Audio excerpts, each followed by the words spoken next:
എല്ലായിടത്തും ഇങ്ങനെ ബാധ എന്ന് പറയുമ്പോൾ നമുക്ക് ബാധകൾ മാത്രമായി പോയില്ലേ? ഒരു പോസിറ്റീവ് എനർജി ഉണ്ടെങ്കിൽ ഇപ്പൊ ഒരു വെട്ടം, ഒരു സൂര്യൻ ഉണ്ടെങ്കിൽ അതിന്റെ മറുവശത്ത് ഇരുട്ട് തന്നെയല്ല. കാലഭൈരവന് തുടങ്ങി നമുക്ക് വിഷുമായിൽ തീരുന്നത് 12 മൂർത്തിഭാവങ്ങളും കൂടിയിരിക്കുന്നു. അതിൻ്റെതായിട്ടുള്ള പവിത്രതകൾ, അതായത് ആർദവം, മരണം, പേല, വാലായ്മ, അതൊന്നും അവിടെ ഇല്ല.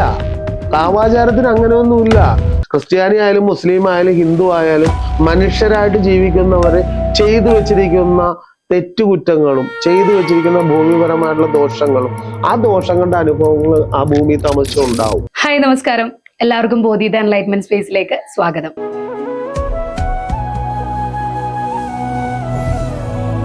ഇന്ന് നമ്മോടൊപ്പം ഉള്ളത് സുജിത്ത് ആശാൻ. നമസ്കാരം. നമസ്കാരം ചേട്ടാ. നല്ല തന്നെ. ഓണപരമായിട്ടുള്ള എല്ലാ കാര്യങ്ങളും സന്തോഷപരമായിട്ട് തന്നെ മുന്നോട്ട് പോകുന്നു എന്ന് വിശ്വസിക്കുന്നു. എല്ലാവിധ അനുഗ്രഹങ്ങളും ഉണ്ടാകട്ടെ. ഇപ്പൊ നമ്മള് കഴിഞ്ഞ തവണ ചേട്ടന്റെ കൂടെ നമ്മള് കുറച്ച് വിഷയങ്ങളൊക്കെ സംസാരിച്ചായിരുന്നു. അപ്പൊ ചേട്ടൻ പറഞ്ഞു ചേട്ടന്റെ മഠത്തില് പ്രേതബാധ ഒഴിക്കല് അങ്ങനെയുള്ള കാര്യങ്ങളാണ് കൂടുതലുള്ളതെന്ന്. അപ്പൊ അത് നേരിട്ട് കാണാൻ വേണ്ടിയിട്ട് ഞാൻ ഒരു തവണ അവിടെ വന്നിരുന്നു. അപ്പൊ ഒരുപാട് ഞാൻ തന്നെ ഞെട്ടിപ്പോണ. ഞാൻ ഈ വീഡിയോസിൽ മാത്രം കണ്ടിട്ടുള്ള ടൈപ്പ് കുറച്ച് കാര്യങ്ങളാണ് അവിടെ കണ്ടത്. പക്ഷെ എനിക്ക് അതിലും ഇങ്ങനെ ചെയ്തു കഴിഞ്ഞാൽ ഞാൻ ഒരൊറ്റ നിമിഷം കൊണ്ട് ചെയ്തു കഴിഞ്ഞ് കഴിഞ്ഞാൽ ഇപ്പൊ ഈ പ്രേതബാധ എന്ന് പറയുന്നത് അങ്ങനെ ഒഴിഞ്ഞു പോകുമോ? തീർച്ചയായിട്ടും. അതായത് പ്രേതബാധ എന്ന് പറയുന്നത് നമ്മുടെ ശരീരത്ത് ഇപ്പൊ എല്ലാരും പറയും ഒരു നെഗറ്റീവ് എനർജി എന്ന് പറഞ്ഞ ഒരു എനർജി തന്നെയാണത്. അതായത് നമ്മള് ഒരു കുടുംബത്തിൽ തന്നെ വിവാഹം ചെയ്തു, അവർ മുന്നോട്ട് പോയി, അവർക്ക് ഒരു കുട്ടി ജനിച്ചു, കുറച്ച് നാൾക്ക് ഗ്യാപ്പിൽ തന്നെ അടുത്ത കുട്ടി അമ്മ ഗർഭിണിയാകുകയും അന്നേരം അത് അവർക്ക് മുന്നോട്ട് കൊണ്ടുപോകാൻ പറ്റി അബോർട്ട് ചെയ്യുക. പിന്നെ അതേപോലെ തന്നെ അവരുടെ കുടുംബത്തിൽ ദുർമരണങ്ങളും ആക്സിഡന്റ് പരമായിട്ടൊക്കെ നടന്നു കഴിഞ്ഞാൽ ഇതിന്റെ ഒരു നെഗറ്റീവ് എനർജി ഇവരിലേക്ക് കുടിയേറി പറക്കും. അതായത് ശരിക്കും പറഞ്ഞാൽ പ്രേതബാധ എന്ന് പറയും. പ്രേതം ഒരിക്കലും ബാധിക്കാറില്ല. ഒരാളുടെ ആത്മാവ് നമ്മളിലേക്ക് പ്രവേശിച്ചു കഴിഞ്ഞാൽ അത് രണ്ട് സ്വഭാവങ്ങളായിരിക്കും. അതായത് നമുക്കൊരു സ്വഭാവം ഉണ്ടെങ്കിൽ അതിൻ്റെ കൂടെ ഒരു പ്രേതബാധയും കൂടി ചേർന്ന് കഴിഞ്ഞാൽ ചില സമയങ്ങളിൽ വയലന്റ് ആകുക, വീട്ടിൽ വഴക്കുണ്ടാകുക. ചില വീട്ടിൽ ചിലവർ പറയാറില്ല, അമിതമായിട്ട് മദ്യപിച്ച് വീട്ടിൽ വിഷയങ്ങൾ ഉണ്ടാക്കുന്നു, ഉപദ്രവങ്ങള്, അമ്മയും അച്ഛനും ആയിട്ട് ഉപദ്രവം ഉണ്ടാക്കുന്നു, പരസ്പരം അങ്ങാട്ടും ഇങ്ങോട്ടും എപ്പോഴും വിഷയങ്ങൾ തന്നെ ആയിട്ട് മാറും. ഈ പ്രേതബാധ പ്രവേശിച്ചിരിക്കുന്ന ഒരു കുടുംബത്തില് ആ ആൾക്ക് പ്രവേശിച്ചിരിക്കുന്ന ആൾക്ക് മാത്രമല്ല പ്രേതബാധയുടെ വിഷയങ്ങൾ ഉണ്ടാകണം. ആ വീട്ടില് താമസിച്ചിരിക്കുന്നതായിട്ടുള്ള ആൾക്കാര്, അതായത് അച്ഛൻ അമ്മ അതായത് അച്ഛൻ അമ്മ, ഈ അദ്ദേഹത്തിന് ഇപ്പൊ ആണിന്റെ മേത്താണെങ്കിൽ ആ പുള്ളിയുടെ വൈഫ്, അവരുടെ കുട്ടികൾ, ഇവർക്ക് എല്ലാവർക്കും കുറേശ്ശെ ആയിട്ട് ബാധിച്ചിരിക്കും. അതായത് നമ്മൾ ഒരു വീട്ടിലിരുന്ന് സംസാരിച്ചപ്പോൾ ഒരു ടി വിയും കണ്ടിട്ടിരിക്കുകയാണ്. നമ്മൾ ടി വിയും കണ്ടിരുന്ന് ഇരിക്കുമ്പോഴായിരിക്കും മകൻ ഇങ്ങോട്ട് കയറി വരുന്നത്. ഇപ്പൊ പ്രായമുള്ള അച്ഛൻ ടി വി കണ്ടിരിക്കുക, മകൻ കയറി വരുന്നു, മകൻ്റെ പറയും ഭക്ഷണം കഴിക്കാൻ.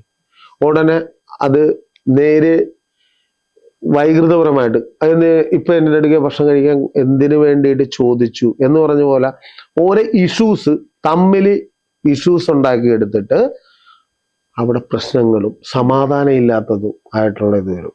കൂടുതലും പ്രേതബാധ ബാധിച്ചിരിക്കുന്ന സ്ത്രീകൾക്ക്, സ്ത്രീകൾക്ക് മുട്ടിന് പ്രശ്നങ്ങൾ വരും, കാലിന് പ്രശ്നം, നടുവിന് പ്രശ്നം, ആക്സിഡന്റ്, തലവേദന, മാറാ തലവേദന. ഇപ്പൊ ചിലവരൊരു മൈഗ്രെയിൻ ആണ്. അങ്ങനെ ഒത്തിരി ആൾക്കാർ നമ്മളിലേക്ക് വന്നിട്ടുണ്ട്. എനിക്ക് തോന്നിയിട്ടുള്ള സംശയമാണ്, ഒരു തർക്കമായിട്ട് തോന്നരുത്. നമ്മൾ എല്ലായിടത്തും ഇങ്ങനെ ബാധ എന്ന് പറയുമ്പം നമുക്ക് ബാധകൾ മാത്രമായി പോവില്ലേ? ഒരു പോസിറ്റീവ് എനർജി ഉണ്ടെങ്കിൽ ഇപ്പൊ ഒരു വെട്ടം, ഒരു സൂര്യൻ ഉണ്ടെങ്കിൽ അതിന്റെ മറുവശത്ത് ഇരുട്ട് തന്നെയല്ലേ? അത് ശരിയാണ്. പക്ഷെ ഈ എവിടെ നോക്കിയാലും ബാധ. ഇപ്പം ശരീരം വേദന, കാലുവേദന, ഇതിലൊക്കെ ബാധ. അതായത് നമുക്ക് വരുന്നതിൽ 75% പ്രേതബാധ വിഷയം തന്നെയായിട്ട് തന്നെ വരുന്നു.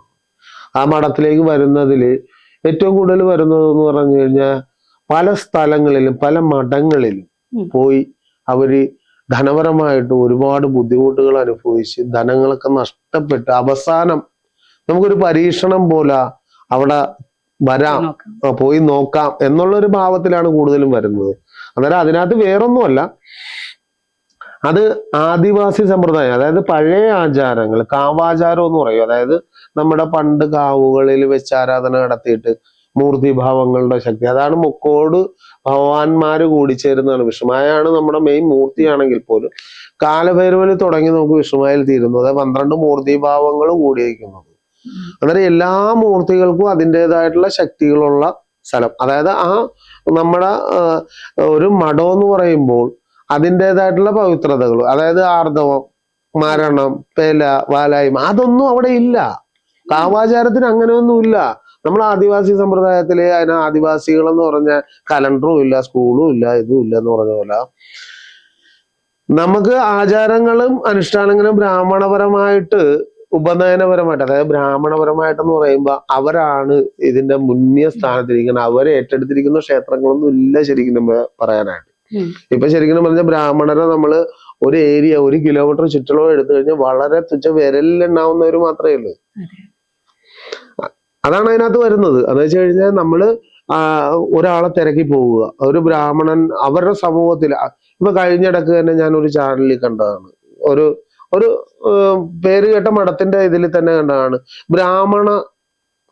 പ്രേതബാധ ഒഴിപ്പിക്കാൻ ബ്രാഹ്മണരെ കൊണ്ട് കാല് കഴിപ്പിക്കണമെന്നുള്ളത്. ബ്രാഹ്മണരുടെ കാല് കഴുകണം മീൻസ് ഈ ബ്രാഹ്മണരുടെ കാല് ക്രിസ്ത്യാനിയായിട്ട് ജീവിക്കുന്നതും മുസ്ലിമായിട്ട് ജീവിക്കുന്നവർക്കും, ക്രിസ്ത്യാനി ആയാലും മുസ്ലിം ആയാലും ഹിന്ദു ആയാലും മനുഷ്യരായിട്ട് ജീവിക്കുന്നവര് ചെയ്തു വെച്ചിരിക്കുന്ന തെറ്റുകുറ്റങ്ങളും ചെയ്തു വെച്ചിരിക്കുന്ന ഭൂമിപരമായിട്ടുള്ള ദോഷങ്ങളും ആ ദോഷങ്ങളുടെ അനുഭവങ്ങൾ ആ ഭൂമി താമസിച്ചുണ്ടാവും.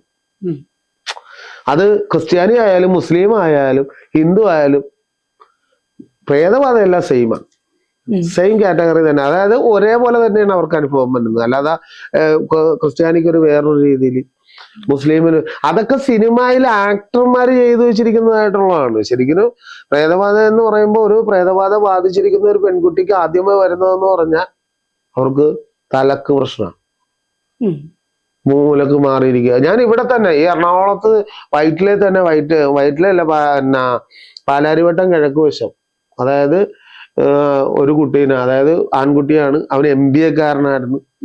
അവൻ 5 വർഷം ഒരു മുറിയിൽ തന്നെ ജീവിച്ചെന്നുള്ളതാണ്. ഒരു മുറി ജീവിച്ച് അവന്റെ ഭക്ഷണ രീതി എന്ന് പറഞ്ഞാൽ അത് വളരെ വ്യത്യാസമുണ്ട്. അത് നമുക്ക് ശരിക്കും മനസ്സിലാക്കാത്തത്.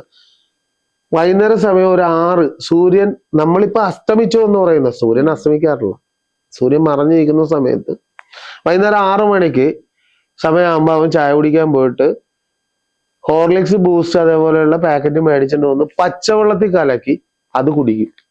നാക്കിന്റെ 2 സൈഡും ഇങ്ങനെ ചുളുങ്ങി ഇരിക്കണത്. ആര് ചെന്നാലും ഇപ്പൊ അവന്റെ അമ്മ ഭക്ഷണം കൊണ്ടുവന്നാലും അവരുടെ മേത്തിട്ട് തുപ്പും. അങ്ങനെ ഞാൻ കയറി ചെല്ലുമ്പോ ആ വിഷയം എടുക്കാനായിട്ട് കയറി ചെല്ലും. വർഷം കുറച്ചായി. മകേശ്വരി എന്നാണ് അവരുടെ പേര് പറയാൻ പാടില്ലെങ്കിലും മകേശ്വരീനെ നിങ്ങൾ തിരക്കേ കിട്ടത്തില്ല, എനിക്ക് മാത്രമേ അറിയാവൂ. മകേശ്വരിമാർ ഒരുപാടുള്ളതുകൊണ്ട് ആ പേര് ഞാൻ പറയുന്നുണ്ട്. മുറികളുടെ അകത്ത് മുഴുവൻ ഇങ്ങനെ പാടുകളാണ്. ഇങ്ങനെ ഈ പാടുകൾ എന്താന്ന് ഞാൻ ചോദിച്ചു. ടൈലിട്ട് നല്ല വെടുപ്പായിട്ടുള്ള ടൈലിട്ട് വീട്ടിൽ ഇങ്ങനെ പാടുന്നത് ഞാൻ ചോദിച്ചപ്പോൾ പറയുന്നത്, ഇവൻ പകൽ സമയത്ത് ആരും ഇല്ലാത്ത സമയത്ത് മുറികളിൽ മുഴുവൻ നടക്കും, അവിടെ എല്ലാം തുപ്പി വെക്കും. അത് ഞാൻ പറഞ്ഞു, ഞാൻ കണ്ടു പ്രേതബാധ. അവന്റെ അച്ഛൻ ആക്സിഡന്റിലാണ് മരണപ്പെട്ടത്, അതിന്റെ പ്രേതബാധ വിഷയം ഉണ്ടായിരുന്നു. ആ പ്രേതബാധ വിഷയം ഞാൻ അത് ഒഴിവ് അവരുടെ വീട്ടിൽ വെച്ച് ചെയ്തു, ചടങ്ങെടുത്തു. അത് കഴിഞ്ഞിട്ട് ഞാൻ പറഞ്ഞു ഛർദിപ്പിക്കണം, കൈവിഷപരമായിട്ട് ദോഷമുണ്ട്. അന്ന് നമുക്ക് കൈവിഷപരമായിട്ട് ഛർദിപ്പിക്കാനുള്ള ഓപ്ഷൻ നമുക്ക് ഇല്ലായിരുന്നു. അങ്ങനെ പ്രേതബാധനെ ഒഴിപ്പിച്ചു. അതിന് വേറെ കാര്യങ്ങളുമായിട്ട് അവര് നമ്മളിലേക്ക് വന്നു. ആള് ഇപ്പൊ നല്ല MBAയില് 60,000-70,000 രൂപ ശമ്പളം മേടിച്ചുള്ള ജോലി ചെയ്യുന്നു. എനിക്ക് ഇടക്ക് മഠത്തിലേക്ക് എന്തെങ്കിലും പുള്ളി അയച്ചു തരും. അന്നേരം നമ്മുടെ അവിടെ എണ്ണയും തിരി മേടിക്കാനായിട്ട് എന്തെങ്കിലും ആയിട്ട് അയച്ചു തരും. നമ്മളൊന്നും ആവശ്യപ്പെട്ടിട്ടല്ല ഇങ്ങോട്ട് കിട്ടുന്നത്. അന്നേരം അതേപോലെ 100 കണക്കിന് പേരുടെ വിഷയങ്ങള് ഞാൻ ഓരോ കുടുംബത്തിൽ പോയി തീർത്തിട്ടുണ്ട്. എറണാകുളം തന്നെ ജില്ലയിൽ ഒരുപാട് സ്ഥലങ്ങളിൽ പോയിട്ടുണ്ട്, ഇടുക്കി ജില്ലയിൽ പോയിട്ടുണ്ട്. ചേട്ടൻ കണ്ടതില് ഇപ്പം പ്രേതബാധ ചിലർക്ക് ഭയങ്കര എന്താ പറയാ, ഒരു മൂകതയോട് കൂടി ഇരിക്കുക, ഡൗൺ ആയി പോവുക, ആ ഒരു അവസ്ഥയും ചിലർ ഭയങ്കര വയലന്റ് ആവില്ല, അങ്ങനെ ഏതെങ്കിലും? അതുണ്ടായിരുന്നു. അത് എറണാകുളം ജില്ലയിൽ തന്നെ Kalamassery medical college. Kalamassery medical കോളേജിന്റെ അവിടെ അവര് ഇച്ചിരി ഉള്ളിലേക്ക് ചെന്ന്, ഞങ്ങൾ ഇവിടുന്ന് മടത്തിൽ നിന്ന് ചെല്ലുമ്പോൾ എങ്ങനെ കളിച്ചാലും 10-11 മണി 12 മണിയൊക്കെ ആവും. അവിടെ ചെന്നു. അന്നേരം അവരുടെ വീട്ടിലെന്ന് പറഞ്ഞു കഴിഞ്ഞാൽ ഭയങ്കര വിഷയമാണ്.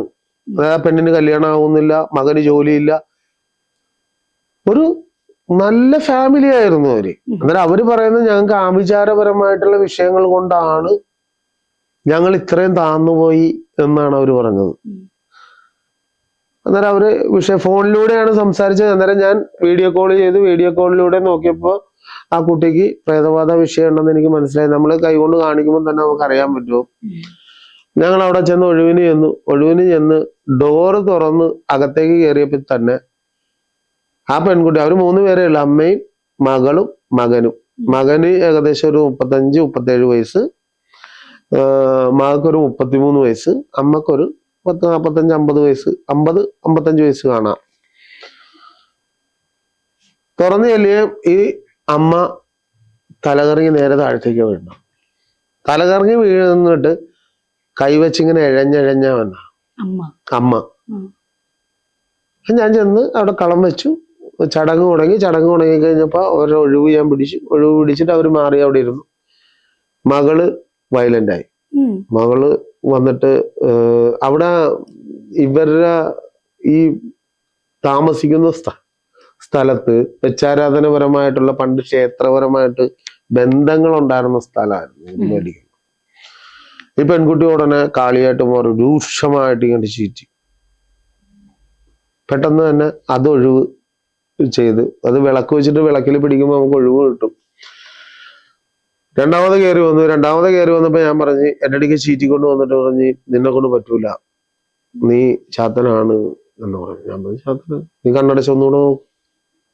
ഉടനെ പറഞ്ഞ് കാളിയാണ്. രണ്ടാമത് ഒന്നുകൂടെ നോക്കൂ, ഭൈരവാനാണ്. ഭൈരവാന്നും പണ്ട് വിളിച്ചു. പുള്ളി ചോദിച്ചു പട്ടി എന്തേ? ഞാൻ പറഞ്ഞു പട്ടി പുറത്തുണ്ട്. ഭൈരവന് പട്ടിയുണ്ട് കാവല്, നായ. അന്നേരം അത്ര ഭീകരമായിട്ട് വളരെ വയലന്റ്. അതായത് നമുക്ക് ഭയപ്പെട്ടു പോകുക വെച്ച് കഴിഞ്ഞാൽ 2 പേർക്കും 3 പേർക്കൊക്കെ ഒരുമിച്ച് പ്രേതബാധ വിഷയം കാണിക്കുകയാണെങ്കിൽ നിൽക്കണവര് തന്നെ. ഞങ്ങൾ 2 പേരാ പോണം, 2 പേര് 3 പേരെ കൂടുതൽ ഞങ്ങൾ പോയാലോ. ഇവിടെ ഉള്ളവർക്ക് മുഴുവൻ പ്രേതബാധയാണെങ്കിൽ ഞങ്ങൾ ഉടനെ ഓട്ടേണ്ടി വരും. എന്ന് വെച്ച് കഴിഞ്ഞാൽ അത്രക്ക് ഭയങ്കരമായിട്ടാണ്. ഒന്നാമത്തെ കാര്യം, ഇപ്പോഴത്തെ പല സ്ഥലങ്ങളിലും ഇത് ഫേക്കിംഗ് ആയിട്ടുള്ള വിഷയങ്ങൾ ഉള്ളത് കൊണ്ട് ഇവര് പ്രശ്നം, അതായത് നമുക്ക് ഇതൊന്നും എടുക്കാൻ പാടില്ലാത്തൊരു കാര്യങ്ങളാണ്. നമ്മള് അത്രയും കഠിനപരമായിട്ടുള്ള കർമ്മങ്ങൾ ചെയ്തിട്ടാണ് നമുക്ക് ഇവരെ ഒഴിപ്പിച്ചിട്ടുണ്ട്. തന്ത്രത്തിൽ അത്രയും ഇതുണ്ട്. മന്ത്രമാണെങ്കിൽ രാവിലെ തുടങ്ങുന്ന പരിപാടി വൈകുന്നേരം വരെ, പാതിരാത്രി വരെ ചടങ്ങ് നടക്കും. ഈ ചടങ്ങിലാണ് ഈ പ്രേതബാധനെ ഒഴിപ്പിക്കുന്നത്. ഇത് ഒഴിച്ചാൽ കിട്ടുമെന്ന് ഉറപ്പില്ല. ചേലാമുറ്റത്തും അവിടെ ഇവിടെയൊക്കെ കൊണ്ടുവന്ന് ഇരുത്തുമെന്ന് പറയുന്നത് 2 ദിവസം കഴിയുമ്പോൾ വീണ്ടും തുടങ്ങും. ഇത് നമുക്ക് അങ്ങനെ ഒരു സംഭവം ഉണ്ട്. ഇപ്പം ഉദാഹരണത്തിന് എൻ്റെ വീട്ടിൽ തന്നെ നമ്മള് കാരണവന്മാരെല്ലാവരെയും കൂടി ചേലമറ്റത്ത് കൊണ്ടുപോയി ഇരുത്തി. പിന്നെ ചേലമറ്റത്ത് കൊണ്ടുപോയി ഇരുത്തിയിട്ടുണ്ടെങ്കിൽ നമ്മൾ പിന്നെ അവർക്ക് ഒരു ദിവസം എന്ന് പറയുന്നത് നമ്മുടെ ഒരു വർഷമാണത്രേ. അപ്പൊ നമ്മൾ 1 വർഷം കൂടുമ്പോൾ ചെല്ലും. പക്ഷെ ഇതെല്ലാം കഴിഞ്ഞ് ഒരു വർഷം കഴിഞ്ഞ് അല്ലെങ്കിൽ 1.5 വർഷം കഴിഞ്ഞ് നമ്മൾ എന്തെങ്കിലും കാര്യത്തിന് പോയി നോക്കിക്കുന്ന സമയത്ത് പറയും വീണ്ടും ഇവരൊക്കെ ഇവിടെ ഉണ്ടെന്ന്. അതായത് പണ്ടത്തെ തന്ത്രങ്ങൾ കൈകാര്യം ചെയ്തിരിക്കുന്നതായിട്ടുള്ള ആൾക്കാർ, അതായത് പണ്ട് പാമ്പ് കടി വിഷങ്ങളൊക്കെ നോക്കുന്നതായിട്ടുള്ള ആൾക്കാര്, വിഷകാരികളെന്നൊക്കെ കേട്ടിട്ടില്ലേ, അതുകള് തന്ത്രപ്രധാനപരമായിട്ടുള്ള കർമ്മങ്ങൾ എടുക്കുന്ന ആൾക്കാര്, കാവാചാരങ്ങൾ നോക്കുന്നു, ക്ഷേത്രപരമായിട്ടുള്ളതും തന്ത്രിപരമായിട്ടുള്ള മന്ത്രങ്ങൾ ഉച്ചാരണം, അതായത് മന്ത്രങ്ങൾ ഉച്ചാരണം ഉപനയനപരമായിട്ടുള്ള കർമ്മങ്ങൾ എടുക്കുന്നതായിട്ടുള്ള ശാന്തിമാരും കർമ്മങ്ങൾ ചെയ്യുമ്പോ, ഞാൻ പല സ്ഥലങ്ങളിലും ജ്യോതിഷപരമായിട്ടുള്ള ആൾക്കാരുമായിട്ട് പല സ്ഥലങ്ങളിലും പോകും. അതായത് ജ്യോതിഷ സഭയുടെ, ചേർത്തലയിലെ ജ്യോതിഷ സഭയുടെ ഏറ്റവും വേണ്ടപ്പെട്ട ആളായിരുന്നു എൻ്റെ ആശാനു. ഞാൻ പുള്ളിയുടെ കൂടെ തന്നെ വർഷങ്ങൾ നടന്ന, ഞാൻ പുള്ളിയായിട്ട് പോകാത്ത സ്ഥലങ്ങളൊന്നുമില്ല. അന്നേരം ആ മനുഷ്യനുമായിട്ട് പോയപ്പോഴും പല സ്ഥലങ്ങളിൽ ജ്യോതിഷപരമായിട്ട് പുള്ളി, അതായത് ഒരു കുടുംബ വിഷയം തീർക്കുക, കുടുംബ പ്രശ്നം എന്നാണ് അതിന് പറയുന്നത്. നമ്മൾ ഒഴിവെന്നാ പറയണത്, അവര് കുടുംബ വിഷയം എന്ന് പറയും, നമ്മൾ ഒഴിവെന്ന് പറയും. അത് രണ്ടും 2 കാറ്റഗറി, രണ്ടും സെയിം ആണ്. പക്ഷെ അവർ ഒരുപാട് പേര് കൂടി ചേരുമ്പോൾ ഞങ്ങൾ രണ്ടുപേര് പോയിട്ട് ഒഴിവ് ചെയ്യണം. കർമ്മങ്ങളെല്ലാം സെയിം തന്നെ. അവര് രാവിലെ തുടങ്ങുന്ന കർമ്മം വൈകുന്നേരം വരെ ചെയ്യുന്നത് ഞങ്ങൾ അരമണിക്കൂർ കൊണ്ട് തീർക്കുന്നു. മനസ്സിലായോ? അന്നേരം ഓരോ കർമ്മങ്ങൾക്കും ഇപ്പൊ പറയാറില്ലേ, എന്തുകൊണ്ടാണ് പൂജാതി കർമ്മങ്ങൾ ഇപ്പൊ അന്നേരം ക്ഷേത്രങ്ങളിൽ അവർക്ക് എന്താ കുഴപ്പം, നിങ്ങൾക്ക് മാത്രം ഇത്രയും പവർ ഉണ്ടോ എന്ന് ചോദിക്കും.